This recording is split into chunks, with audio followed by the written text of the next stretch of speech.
Manusia kok benar terus, lama-lama malaikat tersaingi nanti. Tapi hebatnya manusia yang diciptakan oleh Allah ini, dia dibekali dengan instrumen berupa akal dan juga dititipkan syahwat serta hawa nafsu. Malaikat misalnya sujud terus, ibadah terus, gak heran kita. Kenapa? Gak punya syahwat, Pak. Gak punya nafsu. Malaikat gak doyan duit. Beda sama kita. Kalau duit kan senang banget. Malaikat gak doyan sama yang namanya perempuan. Ini bapak-bapak yang laki-laki sama perempuan, asal sudah pernah suruh nambah lagi kan juga masih mau ya. Tinggal yang jadi persoalan berani apa enggak. Tapi kayaknya potongannya di sini mah potongan takwa semua ya. Takwa apa Ustaz? Takut bini tua. Tapi kayaknya yang sepuh-sepuh biar takwa tapi tawakal juga. Apa Ustaz tawakal? Biar takut bini tua tapi banyak akal. Bahaya repot yang ini. Manusia mah tidak. Dia dibekali akal, dibekali syahwat, dibekali nafsu. Makanya kadang benar, kadang salah. Kadang taat, kadang keleweng. Kadang ibadah, kadang maksiat. Makanya Allah Subhanahu wa ta'ala memberikan khususiyat, keutamaan ila ummati Muhammadin sallallahu alaihi wasallam, terkhusus hanya kepada umat Nabi Muhammad sallallahu alaihi wasallam.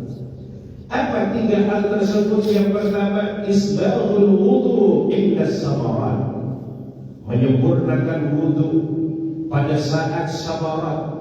Samarat ini kata Imam An-Nawawi Al-Jawzi Al-Bantani, Imam Nusantara ini, beliau dari daerah Jawa, dari daerah Banten. Lahir di satu desa namanya Desa Tanarong. Karena orang Indonesia ya jadinya Tanara. Adanya di daerah Banten. Itu asli ulama Nusantara. Di antara karomahnya Imam Nawawi Banten itu ketika beliau berada di Mekah. Mekah terjadi kemarau panjang, hujan gak turun-turun. Raja penguasa yang hidup pada zaman tersebut mengumpulkan para ulama, semua diajak untuk berdoa kepada Allah Subhanahu wa ta'ala langsung di hadapan Ka'bah Baitullah. Ulama-ulama besar semua berdoa kepada Allah yang hidup di zaman itu, minta diturunkan hujan oleh Allah Subhanahu wa ta'ala. Setelah dapat berdoa kurang lebih 1 bulan, hujannya tidak turun-turun. Kemudian sang raja ini ingat ada satu ulama yang belum diminta doanya. Siapa? Syekh Nawawi Banten. Akhirnya dipanggillah beliau, diminta untuk berdoa kepada Allah Subhanahu wa ta'ala.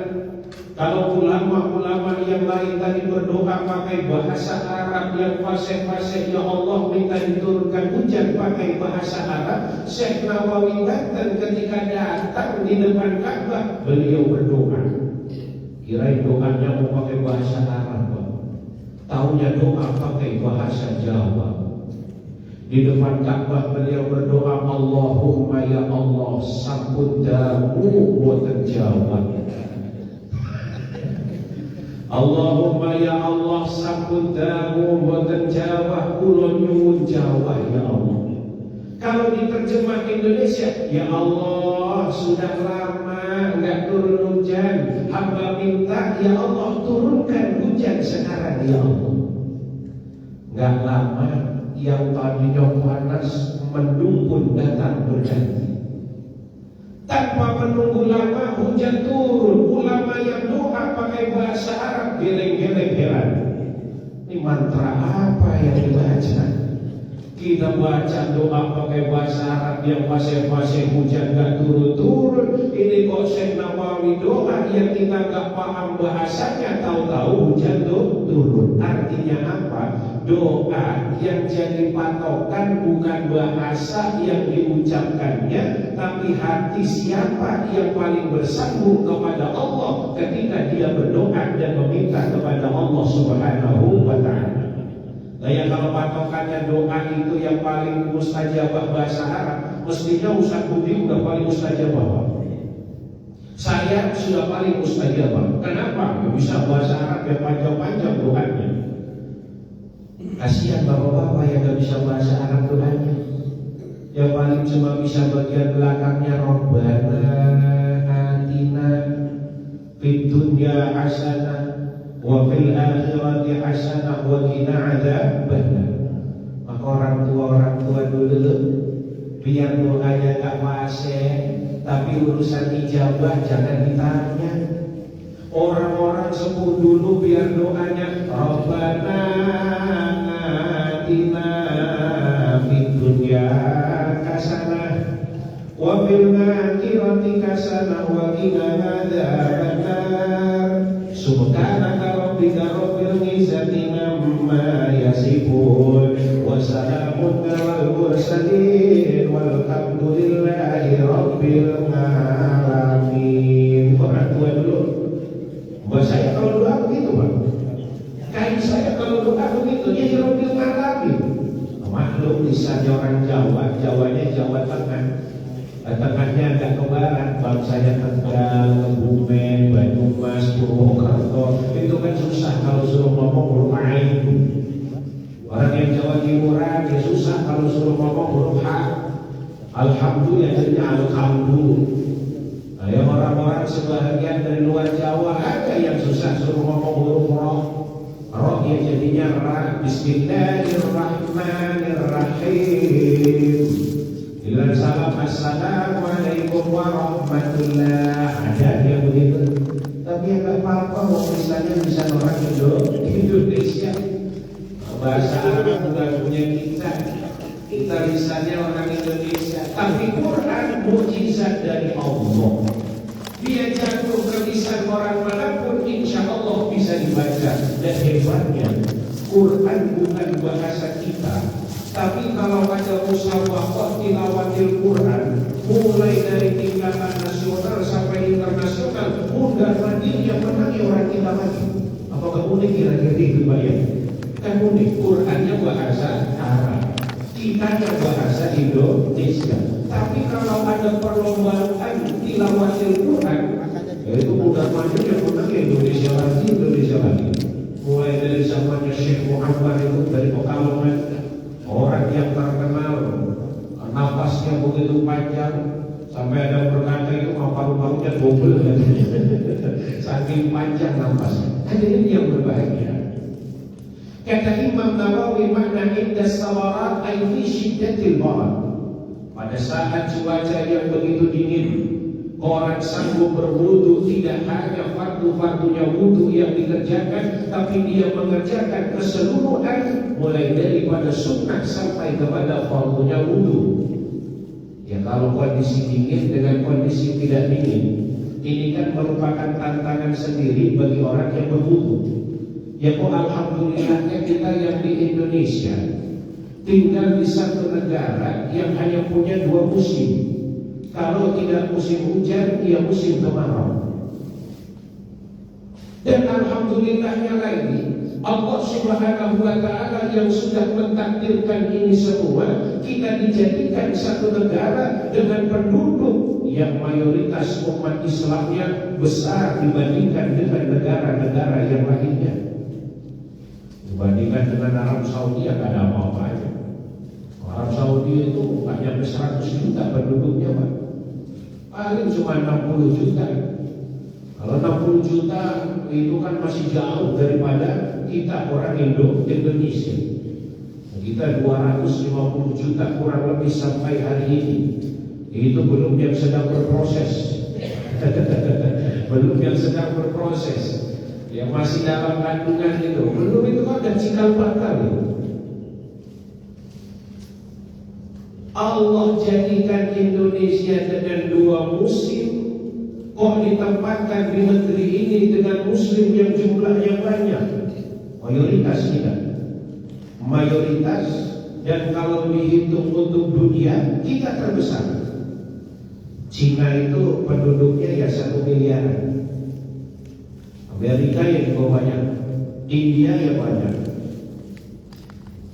Tapi kalau ditanya jumlah muslim yang paling besar di mana, semua negara sepakat tujuannya ke negeri kita, Indonesia. Dan ini sudah bagian daripada kehendak Allah Subhanahu wa ta'ala. Tapi kalau orang-orang yang hidup di belahan negara yang berbeda, contoh saja lah, Bapak Ibu kalau berangkat umroh atau haji, kok bertepatan dengan bulan-bulan Januari, Februari, Maret, April, Mei, itu biasanya musim dingin. Di Madinah kalau sudah musim dingin itu bisa sampai 8 derajat Celcius. Tapi masih plus ya Pak, belum dingin. 8 derajat Celcius. Di Mekah itu setidaknya antara 11 sampai dengan 14 derajat Celcius. Masih lebih hangat ketimbang di Madinah kalau musim dingin. Kita bisa bayangkan bagaimana ketika orang yang berada di satu negara yang sedang mengalami musim dingin, kemudian dia mau melakukan ibadah sholat, kemudian berwudu, tidak hanya fardunya yang dia kerjakan, tapi juga sunnah-sunnahnya. Berwudu ketika kondisi dingin tentu berbeda ketika berwudu dalam kondisi yang normal, sebagaimana yang sekarang kita alami. Maka kebanyakan kalau ada orang di Indonesia sudah nggak nemu musim dingin, tapi wudunya model bebek nyeluh ke dalam air. Ada orang wudu itu udah langsung kakinya aja nggak digosok-gosok Pak. Nah, kakinya ya cuma air keran muncul, kakinya langsung dihadapkan begini. Ini kaki cuma belok-belokan, saya ya. Ini kalau orang wudu model begini, hanya digerakkan kakinya.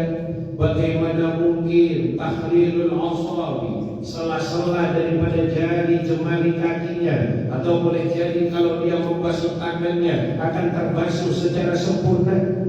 Padahal kita tahu bahwa di antara syarat syahnya seseorang melakukan ibadah sholat dimulai pertama kali dengan cara bertoharohnya, dengan cara bersesucinya.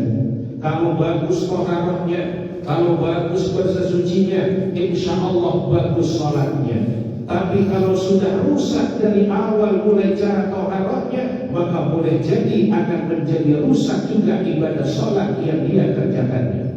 Yang repot lagi, udah wudunya model bebek nyelam di air, tambah lagi sholatnya sendirian, bacaan Fatihahnya ngawur dan karu-karuan. Orang sholat sendiri kan pahalanya 1, wudunya udah salah, begitu sholat bacaannya salah. Pahala yang 1 habis buat nambel kesalahan-kesalahan yang terdapat di dalam sholatnya. Maka di sini keutamaan daripada sholat berjamaah. Ya walaupun memang dalam madhab Syafi'i, saya nggak mau nyebrang madhab yang lain, karena yang umum mayoritasnya orang di Indonesia yang madhabnya Syafi'i. Tapi saya tidak memungkiri kalau ada juga yang madhab selain Syafi'i, dan itu dipersilakan, itu diperkenankan.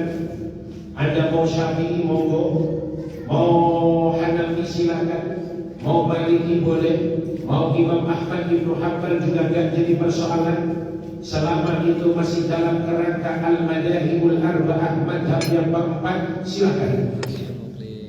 Dalam madhab Syafi'i, hukum salat berjamaah yang qasimu ila qismaini, ada 2 bagian. Al-awwalu, yang pertama, inda Nawawi, menurut pendapat Imam Nawawi, yang beliau juga bagian dari madhab Imam Syafi'i, bahwa hukum salat berjamaah adalah fardu kifayah. Fardu kifayah sama seperti pengurusan jenazah. Kalau di satu masjid, di satu daerah sudah ada yang berjamaah, maka gugur kewajiban yang lain. Garis bawahi Pak, gugur kewajiban yang lain. Bukan berarti yang lain dapat pahalanya orang yang sholat berjamaah. Cuma gugur kewajiban yang lain untuk melakukan sholat jamaah. Yang kedua, kata Imam Ar-Rafi'i, hukumnya adalah sunnatun mu'akkadatun. Sunnah mu'akkadah. Sunnah itu ada dua, ada sunnah biasa, ada sunnah mu'akkadah. Sunnah biasa, ya contohnya sholat-sholat seperti sholat rawatib, ba'diyah, qobliyah. Sunnah mu'akkadah contohnya kal-idaini, seperti sholat 2 hari raya, sunnah mu'akkadah. Sunnah yang sangat ditekankan, sunnah yang sangat dianjurkan, sebisa mungkin kerjakan kalau memang tanpa ada uzur. Kayak Idul Fitri, Idul Adha. Oh, itu kan rapid sholatnya.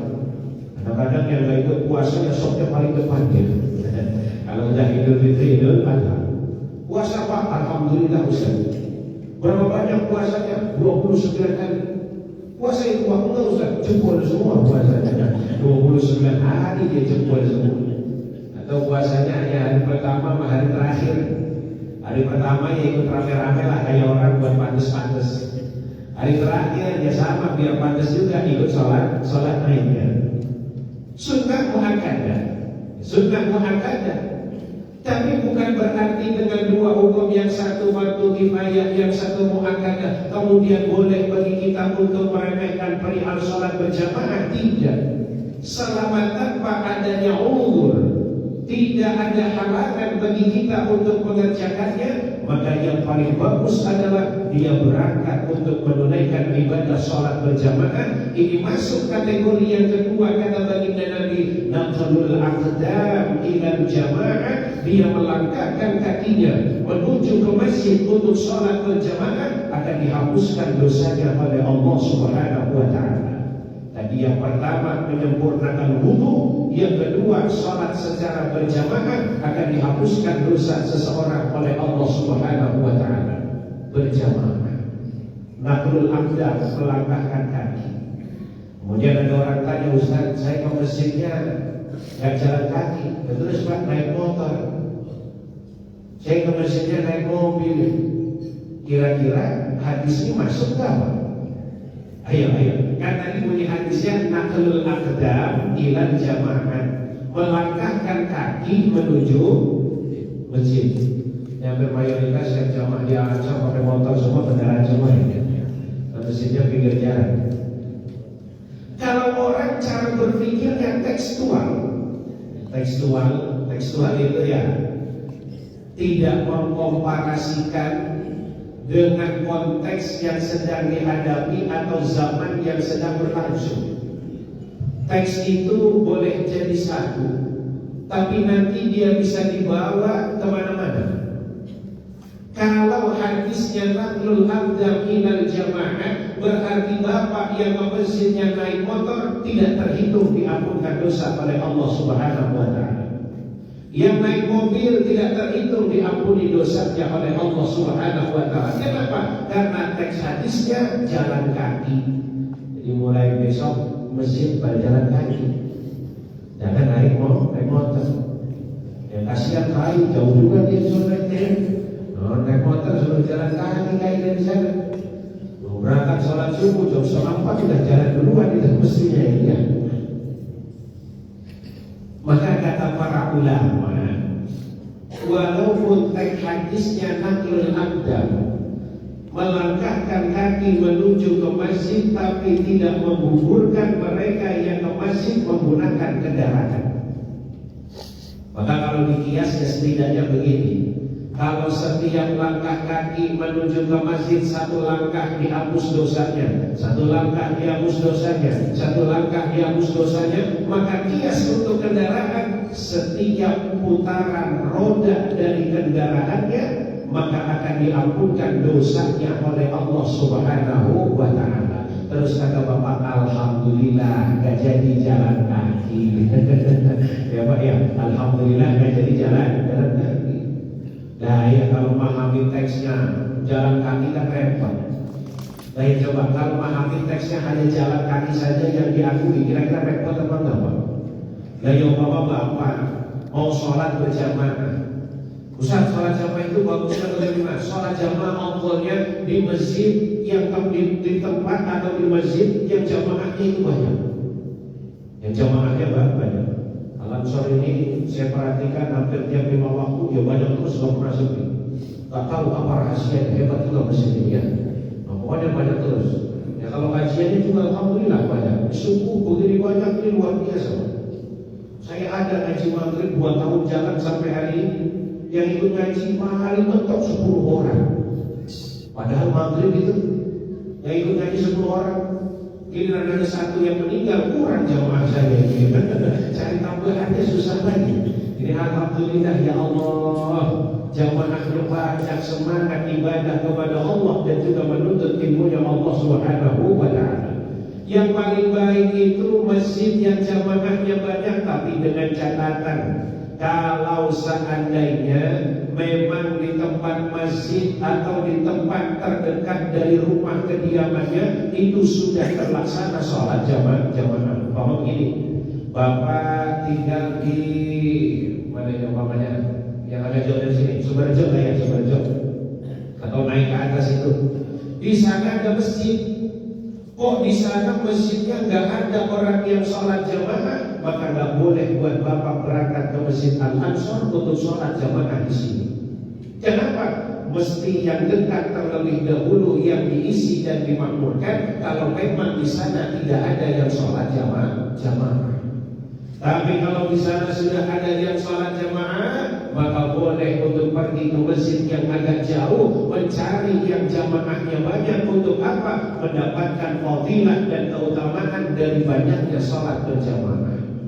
Yang kedua syaratnya, sholat berjamaah dengan jumlah yang banyak itu menjadi afdal kalau imamnya adalah imam yang qari, imam yang bacaannya baik, yang bacaannya bagus. Kalau umpama di sana imamnya ternyata lebih bagus secara bacaan dan di sini kemudian bacaannya nggak terlalu bagus, maka tetap lebih utama ikut yang jumlahnya sedikit tapi bacaan imamnya bagus. Apalagi kalau yang mau ikut sholat berjamaah di belakangnya makmum yang pintar bacaannya kok bermakmum kepada yang tidak pintar bacaannya, bisa batal jamaah orang yang bagus bacaannya, dia bermakmum kepada orang yang tidak bagus bacaannya. Maka syarat menjadi imam ini banyak yang keliru juga. Asal tua nganggapnya lebih berhak buat jadi imam. Ntar kalau udah tua dihitung lagi bininya berapa itu. Kalau bininya 1, ini ada yang bininya 2, yang bininya 2 duluan yang lebih utama. Gak ada Pak dalam fikih syarat imam sholat begitu tuh gak ada. Syarat imam dalam sholat yang utama itu 2. Pertama aqra'uhum, orang yang paling bagus bacaannya. Yang kedua afsahuhum, orang yang paling paham fikihnya. Karena sholat kan gak terlepas dari fikih. Dia ada rukunnya sholat, dia ada fardunya sholat. Dan di rukun sholat terbagi kepada 2. Mana yang disebut rukun qauliyah, mana yang disebut rukun fi'liyah. Rukun qauliyah yang berkenaan dengan ucapan, rukun fi'liyah yang berkenaan dengan perbuatan. Berapa banyak jumlah daripada rukun qauliyah? Rukun qauliyah jumlahnya ada 4. Yang pertama takbiratul ihram, yang kedua Fatihah, yang ketiga tasyahud, yang keempat ucap salam.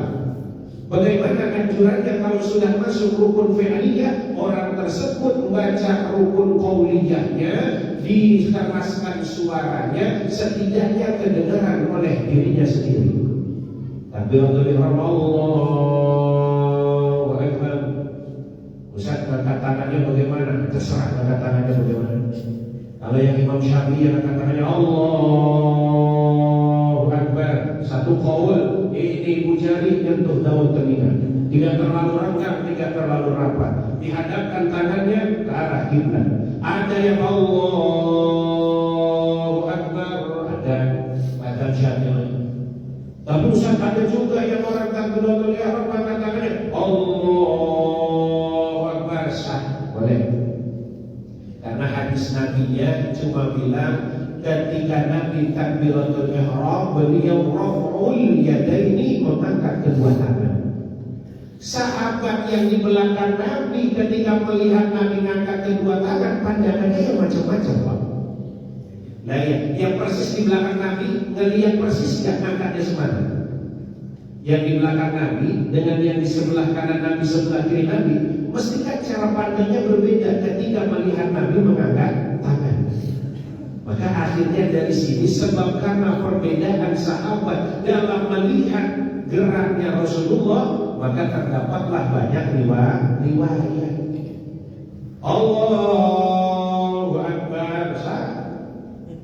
Yang belum ada riwayat dan saya lihat pendapatnya orang takbiratul ihram Allahu Akbar. Putar-putar kayak orang mau pencak silat. Ini yang ada Pak yang diputar-putar. Di sini ada ya, alhamdulillah. Tapi saya pernah lihat. Saya yang nggak tahu yang muter-muter ini. Saya lihat kitabnya Mazhab Syafi'i nggak ada. Mazhabnya Imam Ahmad nggak ada. Mazhab Imam Abu Hanifah nggak ada. Mazhabnya Imam Malik nggak ada. Saya khawatir takut dia ikut mazhab Imam Samudra dan Iwayana. Karena diputer-puter begitu, nggak ada. Yang biasa-biasa saja, yang standar-standar saja. Allahu Akbar. Sedangkan dalam mazhab Syafi'i sunnah. Dalam mazhab yang lain tidak disunnahkan sedekah. Maka Bapak kalau mau belajar tentang keluasan ilmu, mau belajar tentang perbedaan, ya salah satu contoh yang baik ketika haji dan juga umroh, kan melihat orang modelnya macam-macam. Orang Afrika kalau sholat Allahu Akbar, Bismillahirrahmanirrahim, Alhamdulillah Rabbil Alamin, Ar-Rahmanir Rahim, Maliki Yaumiddin. Seringat seringmu matanya habis setiap. Allahu Akbar. Orang putih yang besar-besar, Uzbekistan, Kazakhstan. Allahu Akbar. Bismillahirrahmanirrahim. Alhamdulillahi Rabbil Alamin. Ar-Rahmanir Rahim. Ukur-ukur. Kalau dilihat yang paling bagus cara sholatnya orang Indonesia, Masya Allah, Masya Allah. Itu paling bagus orang Indonesia, Pak. Allahu Akbar. Dada menghadap ke arah kiblat, pandangan ditundukkan ke tempat sujudnya. Tambah dengan keindahan imam yang membacanya, walaupun gak paham bacaan tapi tiba-tiba meneteskan air mata. Orang kita tuh Indonesia hebatnya, bacaan Quran gak paham, tapi giliran imamnya baca bisa nangis. Kenapa Ustaz sholat di Masjidil Haram sampai nangis? Udah keluarin duit banyak, Pak. Sayang kalau nggak nangis coba ya. Itu kata ya Allah, udah keluar 30 juta. Apalagi di mau umroh ditambah masa masih pandemi, naiknya hampir 80%. Umroh sekarang mahal loh Pak ya. Umroh sekarang mahal. Bisa 40 sampai hampir 50 juta. Umroh sekarang mahal. Tapi yang punya duit yang berangkat silahkan. Yang punya duit ya silahkan berangkat.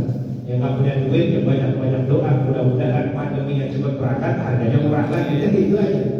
Hadirin yang dirahmati oleh Allah Subhanahu Wa Taala. Sudah berapa itu? Oh punya suku mau sampai sama tujuh itu gimana ceritanya? Nah, sudah. Saya jarang-jarang datang ya. Ustaz Tutik ini berkali-kali. Ustaz kosong, nggak isi saya bilang. Ustaz kosong, nggak bagi isi saya bilang. Alhamdulillah hari ini kok kebetulan sedang kosong, bisa soal, bisa silaturahmi dengan hadirin sekalian. Hadirin yang dirahmati oleh Allah Subhanahu Wa Taala, nakhlul abdan ila jamaah, datang ke masjid untuk melakukan ibadah salat berjamaah. Ganjarannya besar, dihapuskan dosanya oleh Allah Subhanahu Wa Taala. Maka kata Nabi, orang yang sholat 5 waktu, apalagi dikerjakan dengan cara berjamaah, diumpamakan seperti orang yang mandi 1 hari 5 kali. Mandi 1 hari 5 kali. Orang kalau udah mandi sehari 5 kali, insya Allah dijamin bersih. Insya Allah dijamin bersih. Kita ini kan mandi ya minim sekali, banyak-banyaknya ya dua kali, ya 3 kali itu kalau habis ketambahan kumpul suami istri itu Pak ya. 3 kali habis kumpul suami istri. Kalau 3 kali itu jarang kalau dalam keadaan biasa. Kenapa Pak? Keponakan. Hadirin yang berbahagia ya. Kata Nabi, orang yang sholat 5 waktu itu seperti orang yang mandi sehari 5 kali. Maka bersih daripada kotoran, yang artinya orang yang melakukan ibadah sholat 5 waktu tidak berhenti, 5 waktu tidak terputus, maka dosanya jatuh berguguran, ketemu antara satu waktu sholat dengan waktu sholat yang lainnya, waktu sholat dengan waktu sholat yang lainnya. Dan ini termasuk perintah yang ketiga dari Rasulullah, mau dihapuskan dosanya oleh Allah Subhanahu wa ta'ala. Intidharus shalah ila shalah, menunggu datangnya waktu sholat kepada waktu sholat yang lainnya. Tapi sholat maghrib gak ada kegiatan, gak ada kesibukan, jangan langsung pergi meninggalkan masjid. Terus ngapain Ustaz? Nawaitul i'tikafa fi hadzal masjid taqarruban lillahi ta'ala. Aku berniat i'tikaf di masjid ini sebagai bentuk pendekatan diri kepada Allah sambil menunggu datangnya waktu sholat Isya. Ustaz, itu kan waktunya pendek. Nah kalau dari Isya ke subuh, masa saya harus nongkrong dan di masjid ya? Ulama mengajarkan begini caranya. Kita hidup itu hanya berputar waktunya. Kita hidup dari satu waktu sholat kepada waktu sholat yang lainnya. Boleh jadi kita mati dalam keadaan sholat, syukur alhamdulillah. Ini sebaik-baiknya mati. Orang mati kok lagi sujud, Allahu Akbar. Bangun tidak bangun-bangun, tahu-tahu sudah inna lillahi wa inna ilaihi raji'un. La ilaha illallah. Itu kan indah sekali matinya Pak. Ada orang kok matinya sedang baca Quran Yasin, pelak mati, alhamdulillah. Ada orang kok matinya sedang salawatan kepada Nabi, sedang bersalawat memuji Rasulullah sallallahu alaihi wasallam. Masya Allah indahnya. Ini cerita Pak, saya punya kain, itu yang wafatnya lagi salawatan sambil terbangan. Ya Nabi salam alaika, ya Rasul salam alaika, ya Habib salam.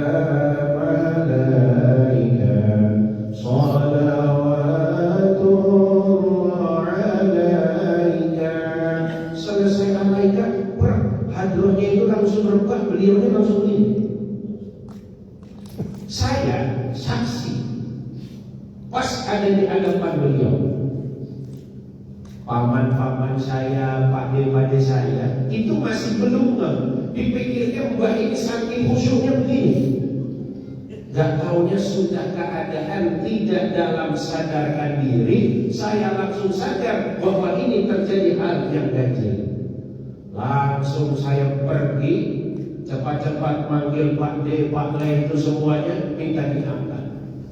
Panggil bidan, namanya kampung, dokternya adanya di kota. Ini mantri sajalah yang dipanggil. Dilihat respon mobil sudah tidak ada, denyut nadi sudah tidak ada, maka dinyatakan inna lillahi wa inna ilaihi raji'un. Sedih kita keluarga, tapi di sisi yang lain bangga dan juga senang. Ya Allah, punya orang tua, punya mbah, punya kiai kok wafat sedang bersalawat kepada Rasulullah sallallahu alaihi wasallam. Senang Pak. Ceritanya juga enak, begini kan enak ceritanya. Tapi kalau punya kiai, punya orang tua, nah dulu kaimu matinya gimana? Pak, gak usah diceritain. Loh kenapa? Kain saya matinya serem. Serem bagaimana? Lagi bantingan kartu. Reminya, cekian, kablean, di mana? Tuh pos kabel belakang. Cekik, medis rohil tiba-tiba datang. Mana ketepatan lagi kalah, Pak. Di sini jepitan baju 3 biji, di dagu jepitan baju 3 biji. Ustaz, tapi kan gak pakai duit. Gak pakai duit lah, tetap aja udah gak pantas. Allah tuh benci sama 3 golongan. Siapa Ustaz? Pertama, imamun ghairu adil, imam yang gak adil, atau imam yang zalim. Allah gak senang. Yang kedua, orang tua keladi, Pak. Makin tua makin jadi. Ya Allah gak senang betul. Tua bukannya makin dekat ke masjid, tapi kelakuannya makin gak karuan. Masih aja nganggep dirinya umur 25 tahun. Gak sadar kalau gigi satu-satu udah mulai copot. Gak sadar kalau dulu rambut yang hitam sudah berubah menjadi dunia putih. Gak sadar kalau dulu pandangan yang tajam, sekarang kalau gak pakai kacamata itu udah sabar remuk. Baca huruf 1 berbayang jadi 10.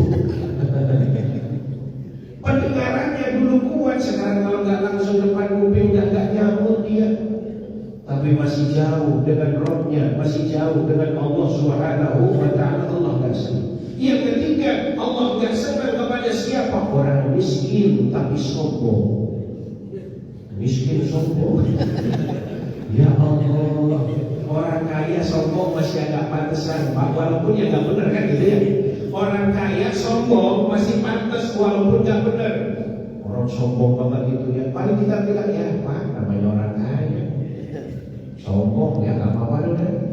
Mobilnya 3, rumahnya 4, bininya 4. Sombong masih pantas, Pak.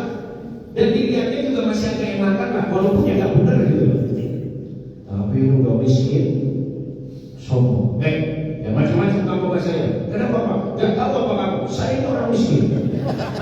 Orang miskin kok sombong begitu. Allah gak senang betul sama yang model yang begitu. Jadi yang dirahmati oleh Allah Subhanahu wa ta'ala, intighalus shalah ila shalah. Kita ini hidup hanya menunggu dari satu waktu salat kepada waktu salat yang lainnya. Maka kata para ulama, di tengah-tengah aktivitas kita, umpama dari subuh ketemu zuhur, kan gak mungkin kita nongkrong di masjid. Bisa gak makan anak kita?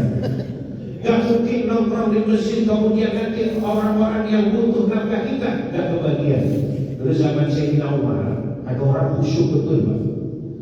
Orang kadang-kadang kalau kebakat khusyuknya juga ada jeleknya. Apalagi khusyuknya gak berilmu, tambah kacau. Ini orang saking khusyuknya, sholat subuh berjamaah. Selesai subuh wirid, datang waktu isyraq, sholat isyraq. Selesai isyraq, naik waktu duha, sholat duha.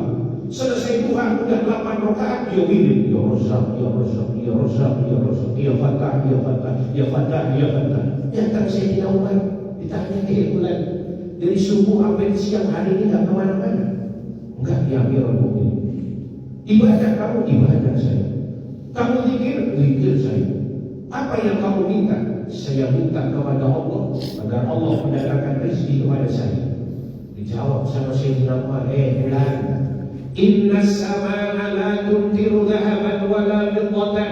Langit gak bakal nurunkan hujan emas dan juga perak. Sayyidina Umar jengkel. Akhirnya Sayyidina Umar pergi ke rumah, diambilin kampak. Kalau mau dapat rezeki, ini kampak kerja semua. Doa sih doa, Pak. Kita ini manusia ya biasa. Kecuali Bapak tingkatannya udah tinggi kayak Siti Maryam, gak apa-apa dah. Siti Maryam itu kalau mau minta makanan tinggal langsung minta sama Allah turun. Ya Allah, sate kambing, turun. Umpama kalau makanan kita sekarang, ya Allah, soto Makassar, ya Allah, sop komro datang. Maka ayahnya Siti Maryam kalau masuk ke tempat ibadahnya Siti Maryam itu tanya, anna lagi hadza Maryam, semua makanan dari mana? Jawab Siti Maryam, enteng gampang. Dia min indillah, dia datang dari sisi Allah Subhanahu wa ta'ala. Nah, kalau potongan kayak kita, ya Allah, pengen nasi padang, ya Allah. Nasi padang, ya Allah. Nasi padang, ya Allah. Akhirnya jadi mirip. Ya padang, ya padang. Allahu Akbar, gak bakal turun Pak. Kata Allah, mau nasi padang ya Allah, kerja dulu. Kalau udah ada duitnya, kamu mau nasi padang, iya ya Allah, ya harus berangkatnya ke warung padang. Kalau masuknya ke warung pecel kan dapat nasi padang, dapatnya nasi pecel. Itu yang diajarkan oleh para ulama. Jadi kita niatkan di tengah-tengah aktivitas kita, di tengah-tengah kerja kita, di tengah-tengah aktivitas dunia kita, tetap kita niatkan, ya Allah, saya bekerja dalam rangka menunggu datangnya waktu sholat kepada waktu sholat yang lainnya, maka dicatat oleh Allah, akan diampuni dosa oleh Allah Subhanahu wa Ta'ala. Hadirin, masyarakat muslimin rahimahullah, dan kita pulang yuk. Dan lapar ini buat sarapan. Kita sebutkan sekian, insyaAllah mudah-mudahan kita panjang umur, sehat walafiat, diberi rezeki yang barakah, rezeki yang manfaat, diberi istiqomah oleh Allah Subhanahu wa Ta'ala, istiqomah dalam beribadah, istiqomah dalam menjalankan perintah Allah Subhanahu wa Ta'ala, ala hadhihi niyyah wa ala kulli niyatin salihah wa ila hadratin Nabi al-Fatihah. A'udzu billahi minasyaitonir rajim. Bismillahir rahmanir rahim.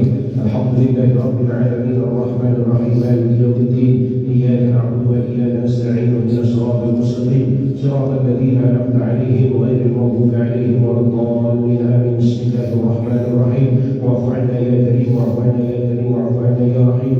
اللهم بحق الفاتحة وبسر الفاتحة وبمعجزة الفاتحة وبكرامة الفاتحة وبجاه من أنزل عليه الفاتحة يا فارج الهم ويا كاشف الغم يا من العبد يغفر ويرحم يا دافع البلاء يا الله، يا دافع البلاء يا رحمن، يا دافع البلاء يا رحيم.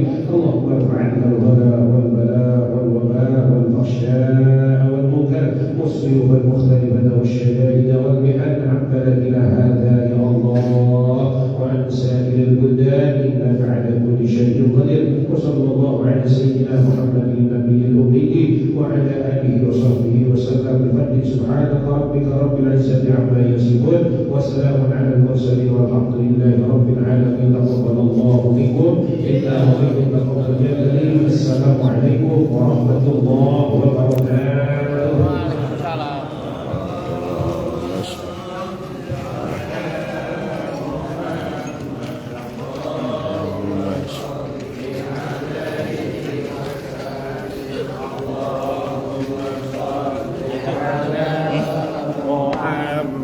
Allahumma sholli alaihi wa sallim. Allahumma sholli ala Muhammad. Allahumma sholli alaihi wa sallim. Awas, hancur. Padang. Allahumma sholli alaihi wa sallim. Allahumma sholli ala Muhammad. Allahumma sholli alaihi wa sallim. Allahumma sholli ala Muhammad. Siapa aja? Allahumma sholli alaihi wa sallim. Allahumma sholli ala Muhammad. Allahumma sholli alaihi wa sallim. Allahumma sholli ala Muhammad. Allahumma sholli alaihi wa sallim. Allahumma sholli ala Muhammad. Allahumma sholli alaihi wa sallim. Allahumma sholli ala Muhammad. Allahumma sholli alaihi wa sallim. Allahumma sholli ala Muhammad. Allahumma sholli alaihi wa sallim. Allahumma sholli ala Allahumma sholli alaihi wa sallim. Allahumma sholli ala Muhammad. Allahumma sholli alaihi wa sallim.